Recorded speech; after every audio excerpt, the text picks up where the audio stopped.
अस्सलाम वालेकुम। उर्दू पाकिस्तान के साथ मैं हूँ एचएम। आज हम बात करेंगे ईरान इजराइल जंग। ये जंग कहाँ आके रुकेगी, इस जंग के अंदर कौन कितना भारी है और किसको कितना नुकसान हो सकता है, और बहुत सारे ऐसे सवाल जो आपके जहन में हैं और आप उन सवालों के जवाब के मुताबिक आज हम आपको उन तमाम सवालों के जवाब देने की कोशिश करेंगे।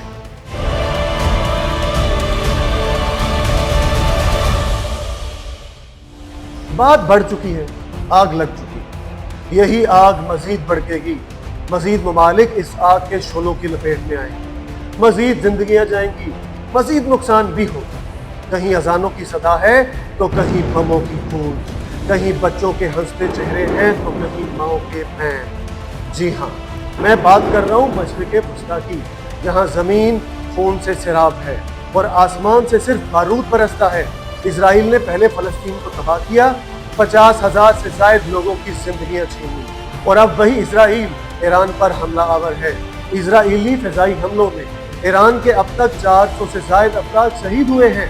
दस्तयाब मालूमात के मुताबिक शुहदा में जोहरी साइंसदान और आला ईरानी इंटेलिजेंस अफसरान भी शामिल हैं।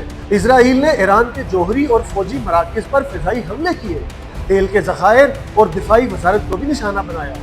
ईरान के जवाबी मिसाइल हमलों में तल अवीव, हैफा और दीगर इलाकों में कम अज़ कम 24 से ज़ायद इजराइली हलाक और सैकड़ों ज़ख्मी हुए। इजराइल के मुतअद्दिद अहम इंफ्रास्ट्रक्चर को नुकसान पहुंचा, जिनमें तेल के ज़खायर और दिफाई तनसीबात भी शामिल हैं। इस मुमकिना जंग की सूरत हाल के पीछे 3 वजूहात। नंबर 1, ईरान का जोहरी प्रोग्राम। इजराइल का मौक़िफ़ है कि ईरान के जोहरी प्रोग्राम फौजी मकासद के लिए है, हालांकि ईरान दावा करता है कि ये पुरअमन तवानाई के लिए है।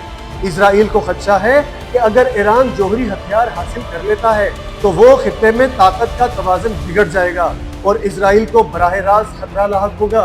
नंबर 2, ईरान के खित्ते में प्रॉक्सी मलेशियाओं को हिमायत। इजराइल का मानना है कि ईरान ने लिबनान में हिज़्बुल्लाह, गजा में हमास और शाम में मौजूद शिया मलेशियाओं की मुसलसल हिमायत की है, जो इजराइल के खिलाफ सरगर्म है।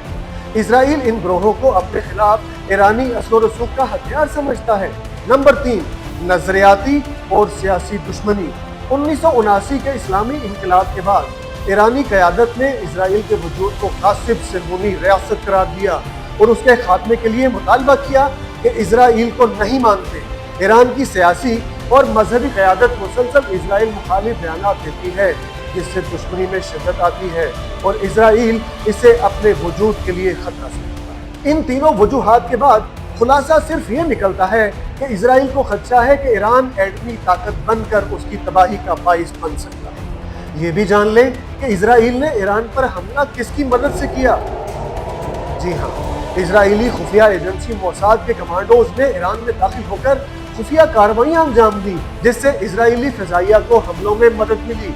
मोसाद ने ये खुफिया कार्रवाइयां ईरान के खुले इलाकों में सरअंजाम दी, जिनमें ज़मीन से फ़िज़ा में मार करने वाले ईरानी फ़िज़ाई सिस्टम को गाइडेड हथियारों से निशाना बनाना भी शामिल है। इजराइल के दूसरे मददगारों में ईरानी शहरी और हुकूमती एहलकार भी शामिल हैं, जिन्होंने मोसाद को अपने ही मुल्क में हमला करने में मदद की। इजराइल की इंटेलिजेंस एजेंसी ने कई बार अंदरूनी तौर पर ईरान में लोगों को भर्ती किया है या उनके जरिए मालूमात हासिल की हैं।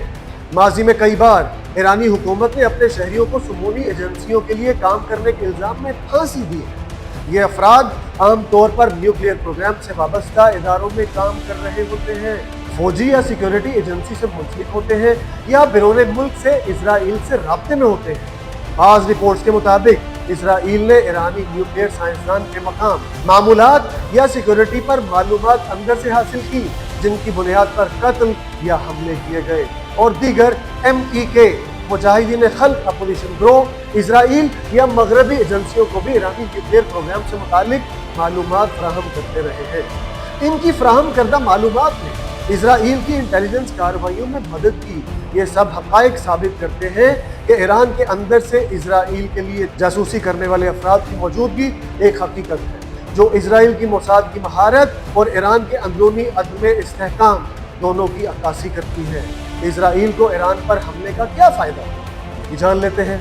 इजराइल को ईरान पर हमले के कई फौजी, स्ट्रेटेजिक और नफ्सियाती फ़वाइद हासिल हुए, लेकिन ये फ़ायदे वक्ती भी हो सकते हैं और इनके साथ खतरात और नुकसानात भी जुड़े हुए हैं। जैसा कि इसराइल के हमलों से ईरान के बाद जोहरी मराकज़ को नुकसान पहुंचा है, जिससे ईरान की न्यूक्लियर बेसरफ हुई है। इसराइली हमलों ने ईरान के ड्रोन, बेसिस, मिसाइल तनसीबात और फौजी ठिकानों को निशाना बनाया। इससे ईरान की बराह रास्त हमला करने की सलाहियत वक्ती तौर पर मुतासिर हुई है। इसराइली हमले ने ईरान और खित्ते के दीगर दुश्मन ममालिक को पैगाम दिया है कि इसराइल दूर से भी दुरुस्त हमले करने की सलाहियत रखता है। अंदरूने मुल्क इसराइली हुकूमत को सियासी फायदा हुआ है, क्योंकि कौम परस्ती की फिजा पैदा हुई, खास तौर पर अगर वो जंग को दिफाई कदम के तौर पर पेश करें। लेकिन साथ ही इसराइल को कुछ खतरात भी लाहक हुए हैं। ईरान की जवाबी कार्रवाइयों में जानी नुकसान और मुआशी खतरात सामने आए हैं। आलमी सतह पर तनकीद और इलाकाई कशीदगी में इजाफा हुआ है। हिजबुल्लाह और दीगर ग्रुप इसराइल के खिलाफ नई महाज आराई शुरू कर सकते हैं। अब सवाल ये पैदा होता है कि दोनों ममालिक में लंबी जंग छिड़ने पर किसको बर्तरी होगी। पहले हम जानते हैं कि इसराइल की मुमकिना बर्तरी के अवामिल क्या हो सकते हैं। जदीद फौजी टेक्नोलॉजी। इसराइल के पास जदीद तरीन दिफाई निज़ाम जैसे कि आयरन डोम, जदीद फ़िज़ाइया और इंटेलिजेंस नेटवर्क हैं। आला तरबियत याफ्ता फौजी इसराइली फ़ौज की तरबियत और जंगी तजुर्बा बहुत ज़्यादा है।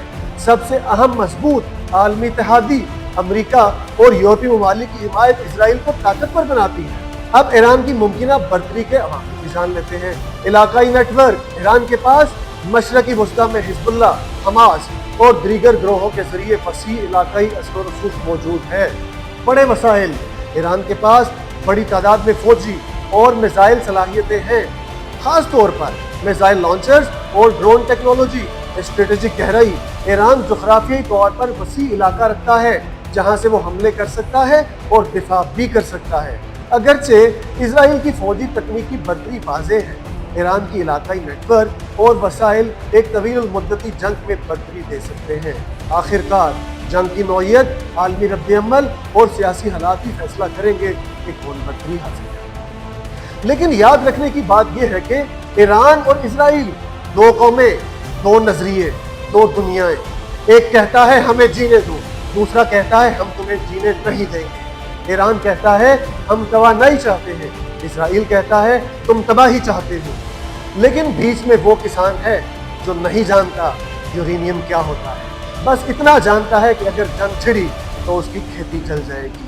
बच्चों की लाशों पर ना ईरान का परचम होता है ना इसराइल का, सिर्फ एक माँ होती है जो आसमान की तरफ देखती है। शायद खुदा को याद दिलाती है कि वो भी रहमान और रहीम है। जब मजहब को हथियार बना दिया जाए, जब कौमियत को बंदूक की नाली में भर दिया जाए, तो दलील मर जाती है, मोहब्बत दफन हो जाती है। ईरान कहता है इसराइल नाजायज है, इसराइल कहता है ईरान दहशतगर्द है, मगर जो मरते हैं वो सिर्फ इंसान है। ये जंग किसी एक सरहद पर नहीं रुकेगी।